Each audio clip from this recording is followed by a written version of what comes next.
Nagiyakan ang pamilya ng Sikyo na si Donato Bostelios nang bigla na lamang itong mawala. Ang mas masaklap, hanggang ngayon ay hindi nila alam kung siya ba ay basta nawala lang o patay na nga. Walang bangkay, walang malinaw na ebidensya. Puro tanong lang ang naiwan sa isip ng mga naiwan. At ang lahat ng ito ay nagsimula noong taong 2011. Ayon sa mga kwento, may kinalaman daw sa pagkawala ni Donato ang isang nurse na nagngangalang Beverly. Isang magandang nurse na nagtatrabaho sa isang ospital sa Cabanatuan.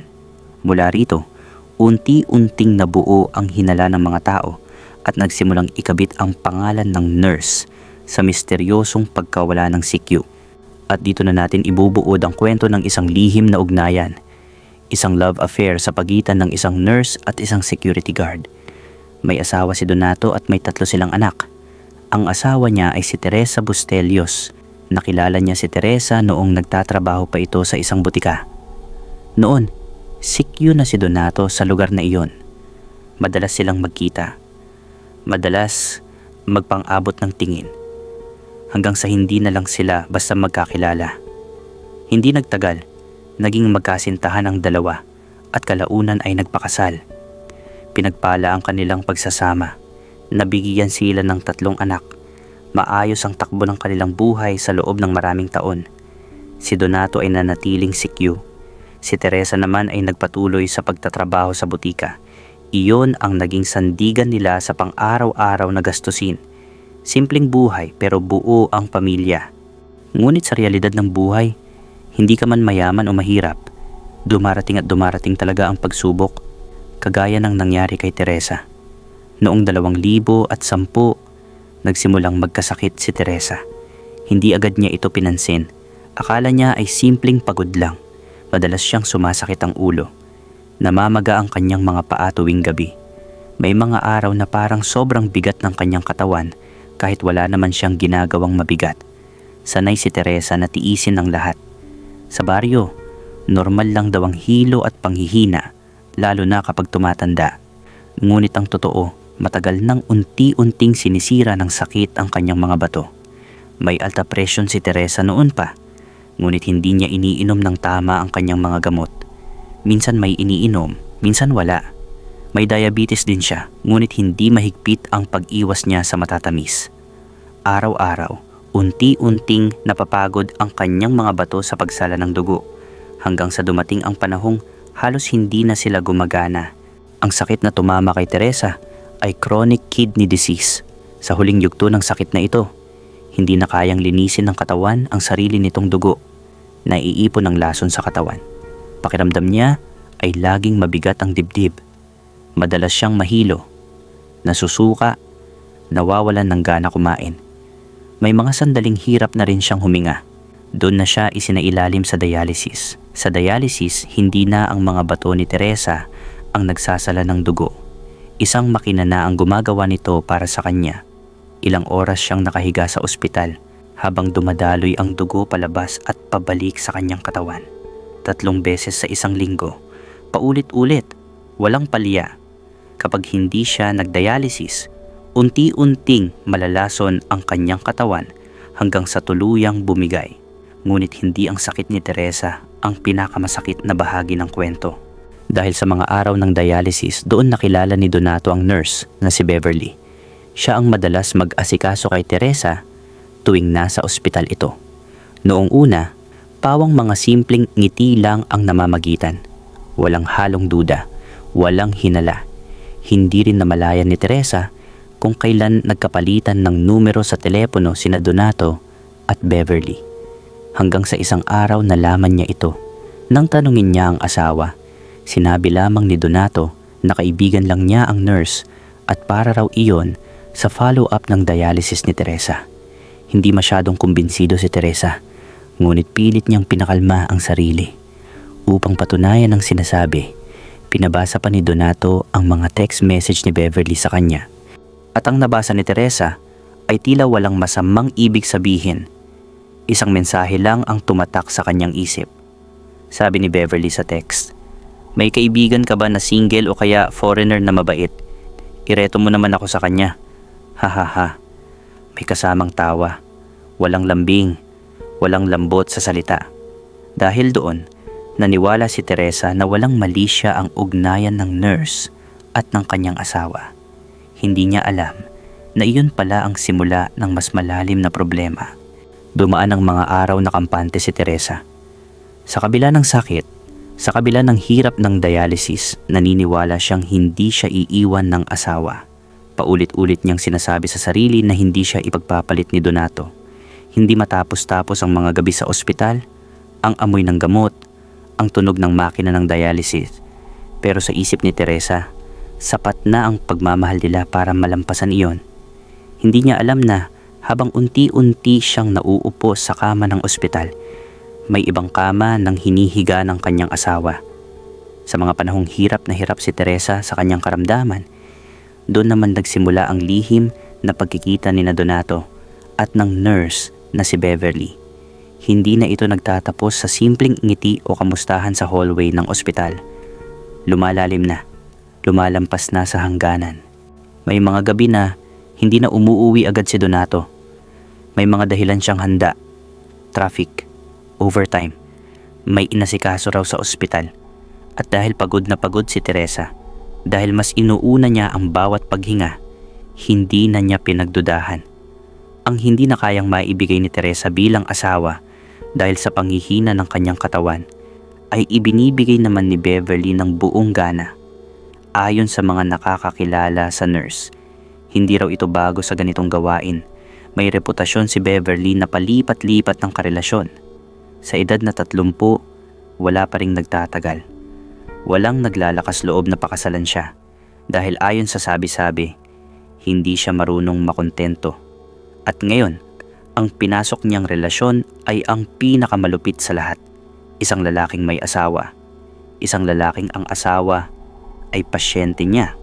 May mga pagkakataong nag-uusap sila sa loob ng kotse ni Donato, nakaparada sa gilid ng ospital.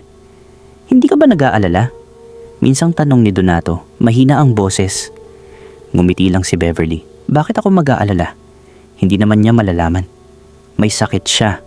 Sagot ni Donato, parang may bigat ang dibdib. At ano ngayon? Sagot ni Beverly, diretso ang tingin. Hindi naman habang buhay iyan. Sa mga salitang iyon, unti-unting pinatay ang konsensya ni Donato. At sa galing magpaligaya ng nurse sa kanya sa kama, na halos nakakailang rounds pa daw, ay nakakalimutan na ni Donato ang obligasyon nito dahil habang lumilipas ang mga linggo, lalong nagiging lantad ang ugnayan nila. Hindi na lang pagnanasa ang namamagitan.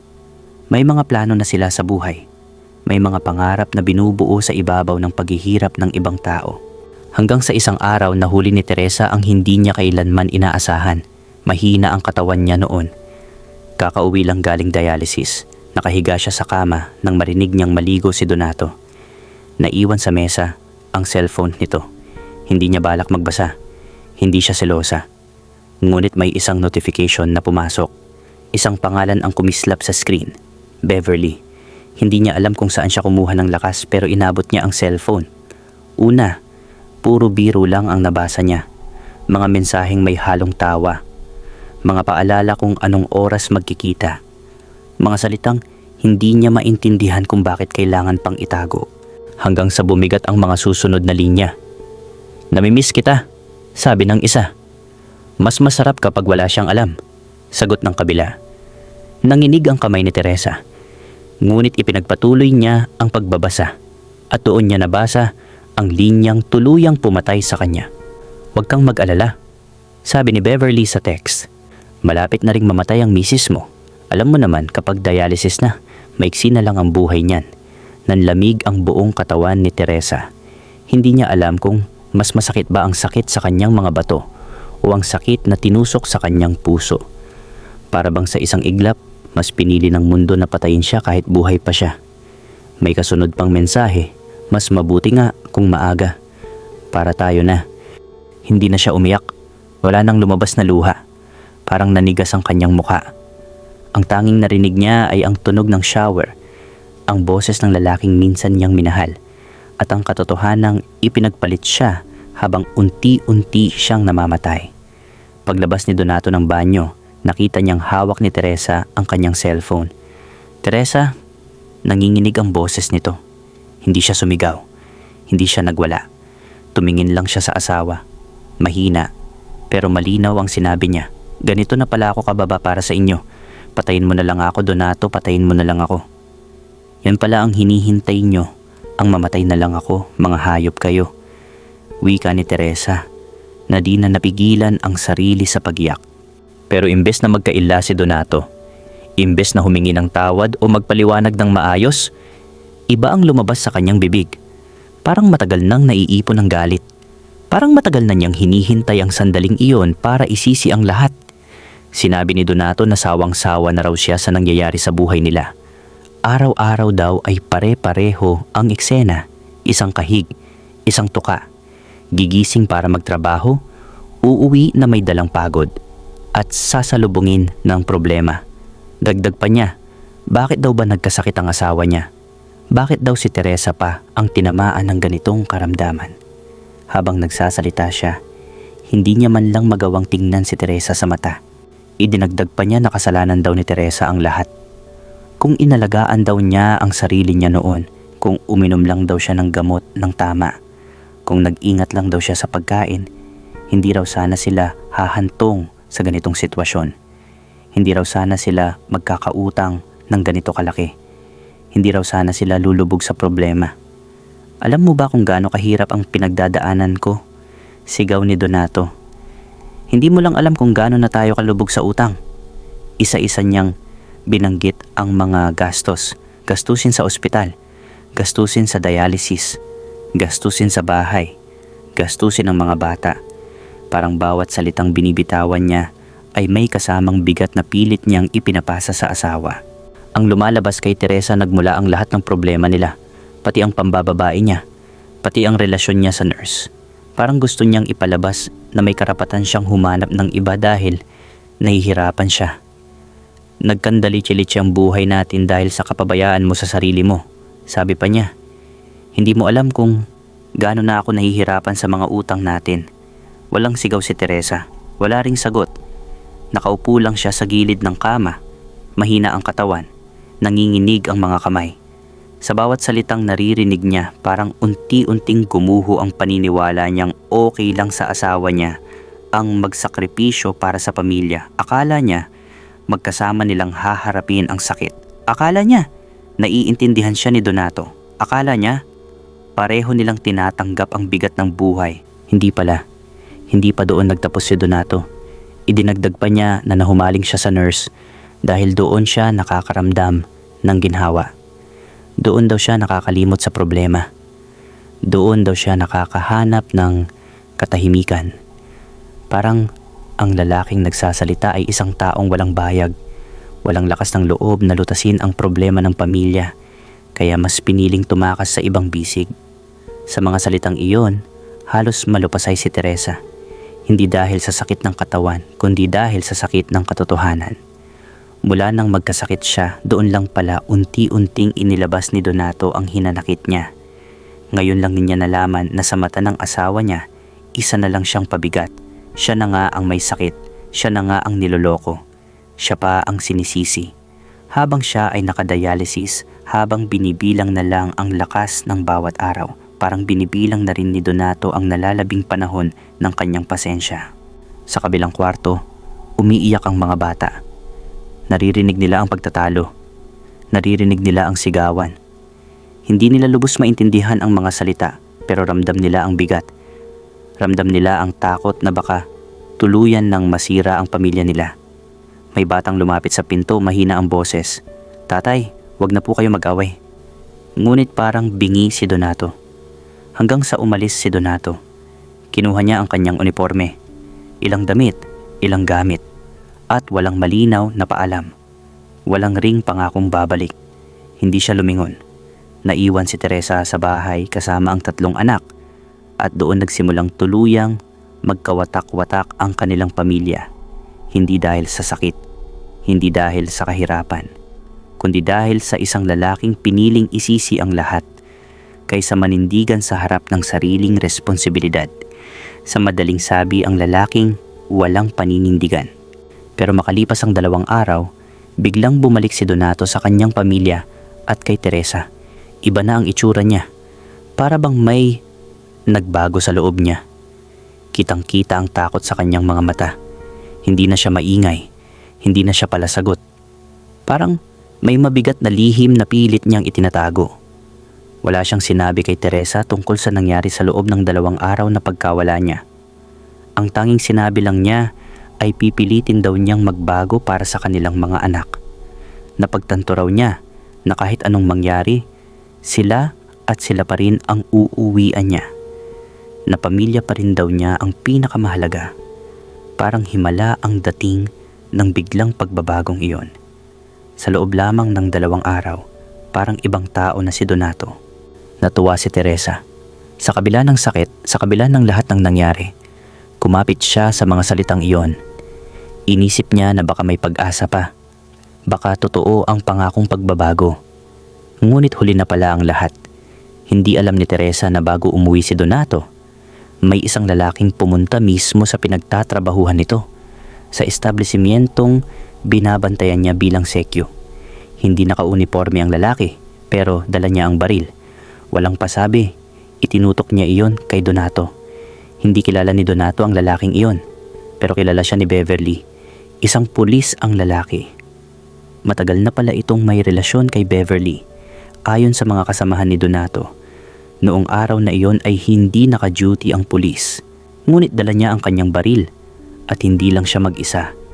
May kasama rin siyang isa pang lalaki, kapwa armado, na halatang handang pumatay kung kinakailangan. Binalaan si Donato. Sinabi sa kanya na kung mahal pa niya ang kanyang buhay at ang kanyang pamilya, layuan niya si Beverly. Diretso ang banta. Isang maling galaw lang at doon na matatapos ang lahat. Walang nagawa si Donato. Hindi siya lumaban. Hindi siya umimik. Dahil alam niyang seryoso ang mga lalaking kaharap niya. Kilala ang pulis bilang si Julius Galvez, may palayaw na Saddam. Siya ang dahilan kung bakit bumalik si Donato sa kanilang bahay na parang ibang tao na. Dala ni Donato ang takot. Dala niya ang banta sa kanyang buhay. Dahil ang babaeng pinasok niya ay babae ring karelasyon ng isang pulis. Ngunit dumating ang Biyernes. Pumasok sa duty si Donato. Nakita pa ng isang kaibigan ang kanyang motorsiklo habang pumapasok ito sa isang kanto. Normal ang lahat. Walang senyales ng panganib. Hanggang sa dumating ang balita kay Teresa. Nawawala na raw ang kanyang asawa. Natagpuan ang motorsiklo ni Donato na naiwan sa huling kanto na pinasukan niya. Walang bakas ng tao, walang paliwanag. Ang tanong ng lahat, nasaan si Donato?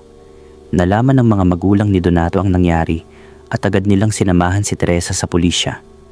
Sa lugar kung saan naiwan ang motorsiklo, nakita rin ang cellphone ni Donato. Isang posibleng susi sa misteryo ng kanyang pagkawala. Sa paunang investigasyon, doon nalaman ni Teresa ang mas masakit na katotohanan. Hindi pa pala tuluyang putol ang relasyon ni Donato at ni Beverly. Nabasa sa cellphone ang mga recent na mensahe. Sweet pa rin. May plano pa pala silang tumakas papuntang Ilocos Sur. May kamag-anak daw si Beverly doon na maaari nilang tuluyan.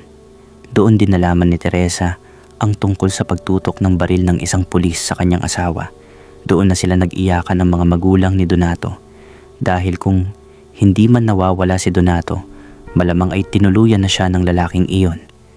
Ngunit ang mas nakapagtataka, kahit si Beverly ay bigla na ring nawala sa ospital kung saan nagdadialysis si Teresa.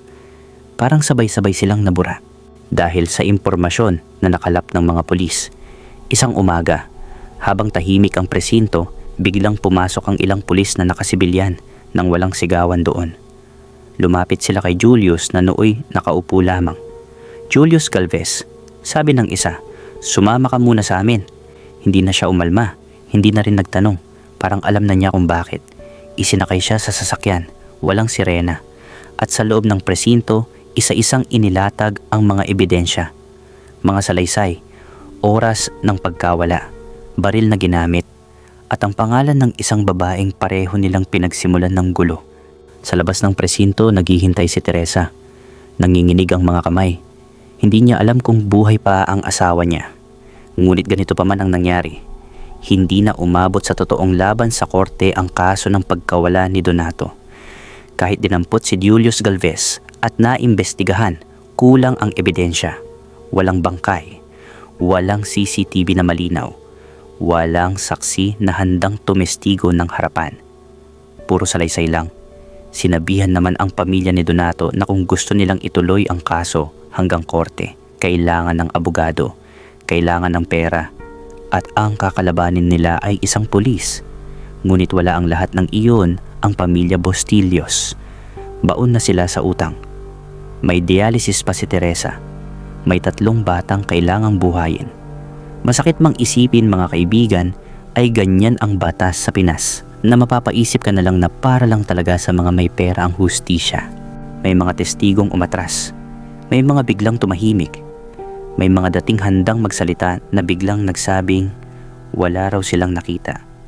Unti-unting humina ang kaso. Si Julius ay sinailalim sa administrative case. Inalis muna sa pwesto. Inilipat ng destino. Ngunit walang kasong kriminal na naisampa. Sa huli, isinara ang kaso bilang missing person na lang, o baka naman nagsama na sila ng nurse. Hanggang na ngayon, walang malinaw na sagot kung ano ang tunay na nangyari kay Donato Bustillos.